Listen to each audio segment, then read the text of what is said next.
بسم اللہ الرحمن الرحیم۔ السلام علیکم، میرا نام ہے داؤد احمد۔ امید ہے کہ آپ سب خیر و عافیت سے ہوں گے۔ اللہ کا شکر ہے، عید تو خیر و عافیت کے ساتھ گزر گئی، لیکن ہم نے اللہ کے بندوں کو تکلیف بہت دے دی۔ ہم نے اللہ کے بندوں کو پریشان بہت کیا ہے۔ سارے نہیں کچھ کی بات کر رہا ہوں۔ بہت تکلیف دی ہے۔ میں اکثر کہتا ہوں کہ اللہ رب العزت کو اپنی مخلوق سے بڑا ہی پیار ہے۔ وہ یہ نہیں دیکھتا ہے کہ یہ بریلوی ہے، یہ اہل حدیث ہے، یہ شیعہ ہے، یہ دیوبندی ہے، یہ کافر ہے، یہ بدھ مت ہے، یہ مشرک ہے۔ نہیں، جیسا بھی ہے، اللہ کو اپنے بندوں سے بڑا ہی پیار ہے۔ اسے مذہب اور مسلک کی کوئی نہیں، بندہ میرا ہے نا۔ ہاں، یہ ہے کہ جب وہ محمد رسول اللہ صلی اللہ علیہ وآلہ وسلم کی اتباع کرتا ہے تو محبت بڑھ جاتی ہے، الفت بڑھ جاتی ہے، پیار بڑھ جاتا ہے، عشق ہو جاتا ہے۔ لیکن مخلوق تو اس کی ہی ہے نا، ہم سب بہت اس سے اپنے بندوں سے پیار ہے۔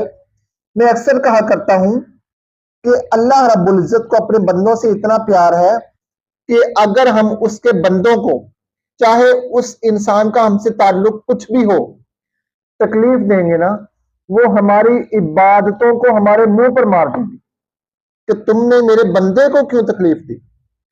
اور محمد رسول اللہ صلی اللہ علیہ وآلہ وسلم کا بھی حدیث کا مفہوم ہے، اللہ کمی بیشی معاف فرمائے، کہ آپ صلی اللہ علیہ وآلہ وسلم بیت اللہ کے اندر کھڑے تھے، بیت اللہ کے سامنے، اور بیت اللہ کو اشارہ کر کر کہا، بیت اللہ، تم کو گرانا اتنا بڑا گناہ نہیں ہے جتنا گناہ کسی مسلمان کا دل توڑنا ہے، مسلمان کی دل آزاری ہے۔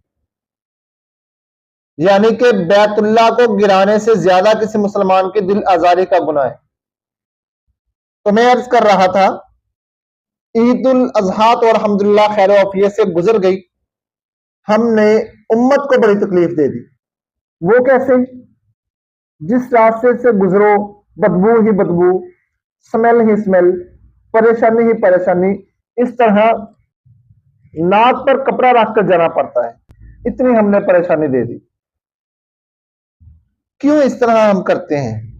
اور اس سے بڑھ کر ہم نے اگر جانور اپنے گھر کے سامنے ذبح کیا ہے، اس کا خون، وہ گندگی دوسرے کے گھر کے سامنے بھی نظر آ رہی ہے، بھائی جھاڑو پھیر دو، ویپر کا استعمال کر دو، کسی کو کہو یہ صاف کر۔ اپنا گھر تو ہم نے گندا کیا ہے، اپنا بھی صاف کر، اگلے کا بھی صاف کر۔ کیوں ہم اس کو تکلیف دیں؟ کیوں اس کی ماں بہنوں کو تکلیف دیں؟ وہ بھی تو ہماری ماں بہنیں ہیں نا۔ اس کا خیال کس نے رکھنا ہے؟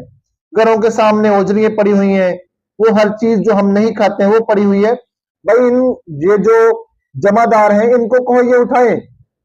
اگر یہ نہیں اٹھا رہے، یہ اپنی ڈیوٹی سر انجام نہیں دے رہے، تو ہمارا حق بنتا ہے، اگر کسی کو یہ اوجری وغیرہ چاہیے تو ہم اس کو کہیں کہ بھائی آ کر لے جاؤ۔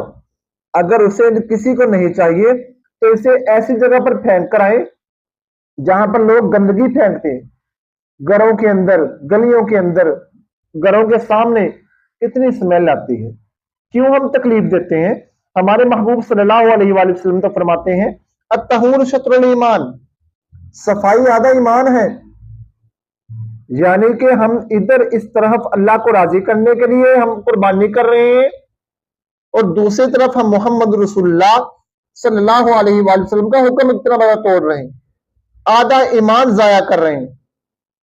اس کی فکر کریں، اپنے گھروں کو، دوسرے کے گھروں کو، اور اپنے سڑک کو، اپنے رستے کو صاف کریں، تاکہ آنے والے لوگوں کو آپ کی وجہ سے تکلیف نہ ہو۔ وہ یہ نہ کہیں کہ یا اللہ یہ کیسے بندے ہیں، انہوں نے آپ کی خاطر قربانی کی اور ہمیں پریشان کر دیا۔ راستے کے اندر خون والا پانی ہے، سمیل آ رہی ہے، گوبر وغیرہ ہے، یا اللہ ان لوگوں نے تو ہمیں تکلیف دے دی۔ اور اگر ان لوگوں کی شکایت پر اللہ نے ہمیں کل پوچھ لیا، ہم کیا جواب دیں گے؟ کون سے بہانے تلاش کریں گے؟ کس کے پاس منہ لے کر جائیں گے؟ کہاں پر منہ چھپائیں گے؟ اپنے گھروں کو، اپنے رستے کو، اپنے ہمسائے کے گھر کو صاف کریں، اور یہ جو گندگی وغیرہ ہم نے پھیلائی ہوئی ہے اپنے گلیوں کے اندر، اسے بھی اٹھوائیں۔ اچھا ہم لوگ کہتے ہیں میرا کام تو نہیں ہے، ضروری تو نہیں میں ہی کرنا، بھائی آپ کر دیں گے تو آپ کا بھلا ہو جائے گا، اور اگر آپ نے نہیں کرنا ہے تو اپنا حق ادا کریں، اپنا جو سامان ہے وہ کسی اور کے گھر کے سامنے نہ پھینکیں، چاہے وہ خون ہے، چاہے وہ اوجری وغیرہ ہے یا کوئی اور ہے، اور چیز ہے، وہ دوسرے گھروں کے سامنے نہ پھینکیں بلکہ وہ گندگی کے ڈھیر پر پھینکیں۔ صفائی کا خصوصی خیال رکھیں، اللہ کے بندوں کو تکلیف نہ دیا کریں، اللہ یہ نہیں موازنہ کریں گے مسلک مذہب کیا ہے، یہ دیکھیں گے میرا ہے، میرا۔ ہم دیکھتے ہیں مسلک، اوے دیوبندی، بریلوی، وہابی، سنی، شیعہ، فلانا فلانا، اللہ کو اس سے کوئی غرض نہیں ہے، اللہ کے سب بندے۔ امید ہے کہ یہ چھوٹے چھوٹے ریمائنڈر آپ کی زندگی میں بدلاؤ کا سبب ضرور بنیں گے۔ مجھے اپنی دعا میں خصوصی یاد رکھیے گا۔ میں ہوں آپ سب کا داؤد احمد۔